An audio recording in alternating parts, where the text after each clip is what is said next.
So let me give you a recipe that can be used if you've got any type of cold. This can be pneumonia or bronchitis or asthma or flu. I'll give you the recipe. It's called the flu bomb, and it has 6 main ingredients in the flu bomb. It has garlic. How much garlic? As much as you dare. Maybe for a child you'll do a little clove, maybe for an adult that's about a middle-sized clove there. And you crush it. Ginger. And for ginger, it's about 1/4 teaspoon of finely grated or very finely chopped ginger. Eucalyptus oil. Eucalyptus oil, 1 drop. There's a definite measurement for this one. One lady said, "Barbara, it says not fit for human consumption." I said to her, "We're not asking you to drink a whole teaspoon." 1 drop. And this isn't a remedy that's been used for centuries. An old lady told me whenever she got a cold or one of her siblings got a cold. Now, she told me this 40 years ago, and she was 80 then. She's still not with us now. But she said Mum would put a little bit of honey on a teaspoon and a drop of eucalyptus oil, and every child had to have their dose of eucalyptus oil with a bit of honey.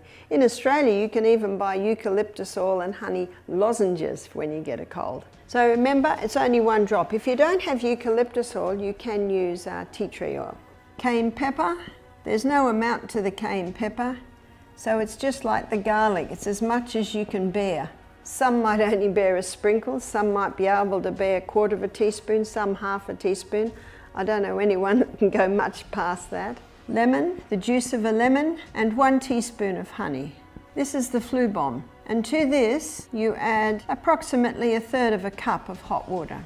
If someone has a flu or cold or of any type, sinus, any problem in the respiratory organs, the dose is to take 1 of these 3 times a day. Usually by the 3rd or 4th day, the cold has absolutely resolved itself or it's on the tail end. You can start taking that at any point. There's your antibiotic. It's a potent one. What about a baby? You can't give that to a baby. Can't give that to a small one. But what you can do, you can finely slice the garlic, which I'm doing now, and you can place it in a little cloth and bind it to the bottom of their feet. So I cut up a cloth like this, and the fine slices can be placed on the cloth, and then that can be covered over, because we do not want the garlic slices to touch the bottom of the feet because it can cause a blister.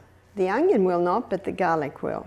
And then we're just pretending my fingers are the bottom of the feet again, and you bind it to the bottom of the feet, and then you can put the sock on or the little bootie on. My son James, when he was 3, he used to get quite chesty. I'd put this on his feet, I'd put his shoe and sock on, and off he'd run to play, and every step that he takes, he's getting a little blast of garlic into the blood. In Psalm 104 verse 14, the Bible says that God gave herbs for the service of man. So this garlic will go in and the body will take it where it needs to go. And I found that it helped to loosen up any congestion on the chest. It can even help to clear the airways a little. At the end of the day, when I took James' shoes and socks off, all that was left was something that looked like bits of yellow, dried out leather. Every bit of juice had gone, and I could smell it in his breath in a couple of minutes. Only takes 1 minute for 1 drop of blood to go around your whole body.